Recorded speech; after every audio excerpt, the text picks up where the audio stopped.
اگر کوئی شخص اس مہینے کے اندر کسی کو افطار کرا دے، کسی کو سحری کرا دے، تو آپ علیہ الصلوۃ والسلام نے ارشاد فرمایا کہ اس کے گناہ بھی معاف ہو جائیں گے، جتنے گناہ ہیں اللہ معاف کر دیں گے۔ اس کی گردن کو اللہ رب العزت جہنم سے آزاد فرما دیں گے۔ اس کی گردن کے اوپر جو جہنم کا پھندا لٹک رہا تھا، اللہ اس کے گردن سے یہ جہنم کا پھندا ہٹا دیں گے۔ اور جس آدمی کو اس نے افطار کرایا ہے، دن بھر کے اندر اس آدمی نے جتنی نیکیاں کمائی ہوں گی روزہ رکھ کر، اللہ رب العزت یہ ساری نیکیاں اس شخص کو بھی عطا فرما دیں گے۔ اگر کوئی شخص اس مہینے کے اندر کسی کو افطار کرا دے، کسی کو سحری کرا دے، تو آپ علیہ الصلوۃ والسلام نے ارشاد فرمایا کہ اس کے گناہ بھی معاف ہو جائیں گے، جتنے گناہ ہیں اللہ معاف کر دیں گے۔ اس کی گردن کو اللہ رب العزت جہنم سے آزاد فرما دیں گے۔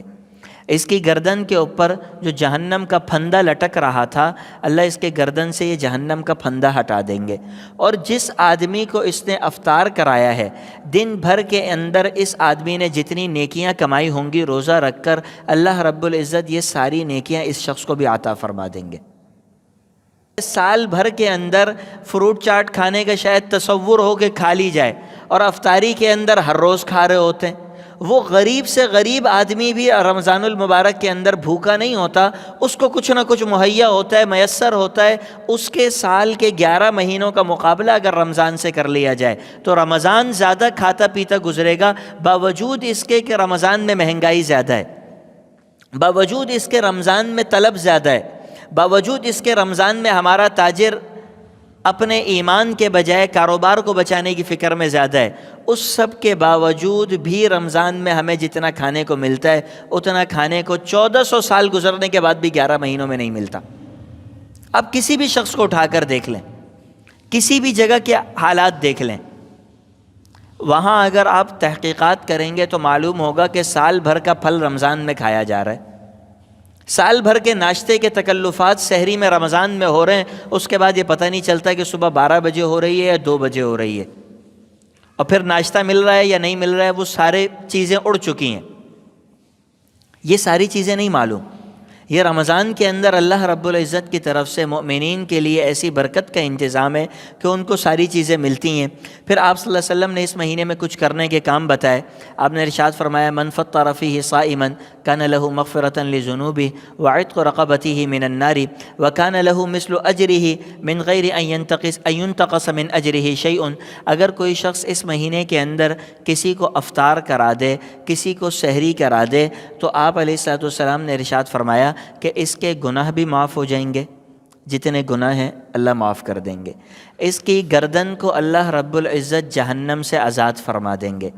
اس کی گردن کے اوپر جو جہنم کا پھندا لٹک رہا تھا، اللہ اس کے گردن سے یہ جہنم کا پھندا ہٹا دیں گے۔ اور جس آدمی کو اس نے افطار کرایا ہے، دن بھر کے اندر اس آدمی نے جتنی نیکیاں کمائی ہوں گی روزہ رکھ کر، اللہ رب العزت یہ ساری نیکیاں اس شخص کو بھی عطا فرما دیں گے۔ دن بھر میں جتنے نیکی کے کام اس نے کیے ہیں،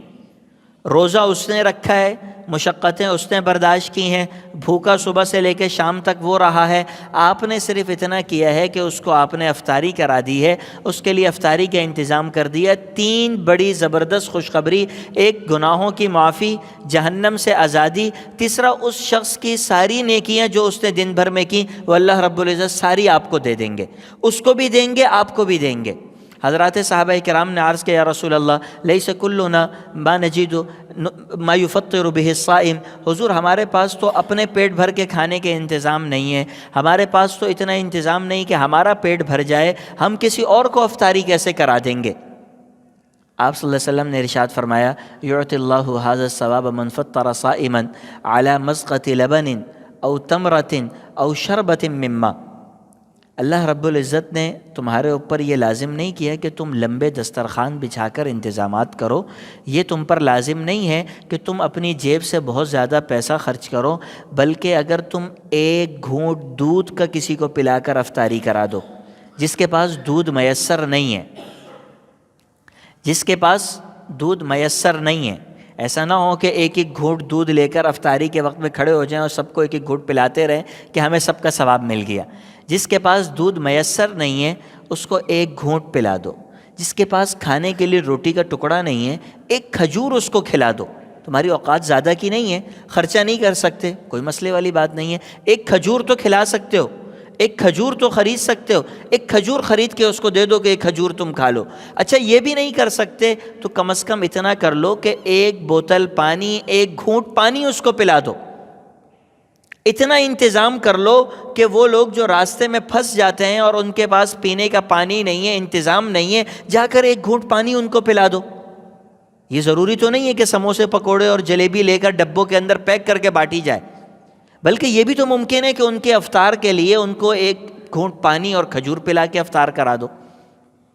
یہ وہ افطار ہے جس کے اوپر تمہیں ثواب مل جائے گا، اور یہ اس افطار کے اوپر تمہیں پچھلے 3 جو وعدے کیے گئے وہ تینوں کے تینوں پورے ہوں گے. پھر آگے ارشاد فرمایا وَمَنْ أَشْبَعَ صَائِمًا سَقَاهُ اللَّهُ مِنْ حَوْضِهِ شَرْبَةً لَا يَظْمَأُ حَتَّى يَدْخُلَ الْجَنَّةَ. آپ نے ارشاد فرمایا اگر تم وسعت رکھتے ہو، اللہ نے تمہیں گنجائش دی ہے، تو ایسا نہ ہو کہ صرف تم کھجور اور دودھ کے پیچھے ہی گھومتے رہو، ایک گھونٹ پانی پلانے کے پیچھے گھومتے رہو کہ ایک گھونٹ پانی پلا کے کام بن جائے گا، پیسہ بھی اپنا محفوظ ہے، سنبھال کر رکھا ہوا ہے، خرچ نہیں کرنا پڑ رہا، کوئی مشقت نہیں ہے، اور ایک گھونٹ پانی پلا کے کام بھی نکل رہا ہے، کام نکالتے رہو. تو یہ ذہن میں رکھو کہ اگر تمہارے پاس استطاعت ہے، گنجائش ہے، تو ایک روزے دار کو پیٹ بھر کے افطاری کرا دیا کرو، روزانہ ایک روزے دار کو. نتیجہ کیا ملے گا، ثواب کیا ملے گا کہ جس دن تم روز محشر، تم قیامت کے دن جمع ہوگے، اللہ تمہیں میرے حوض کوثر سے تمہیں پانی پلائیں گے.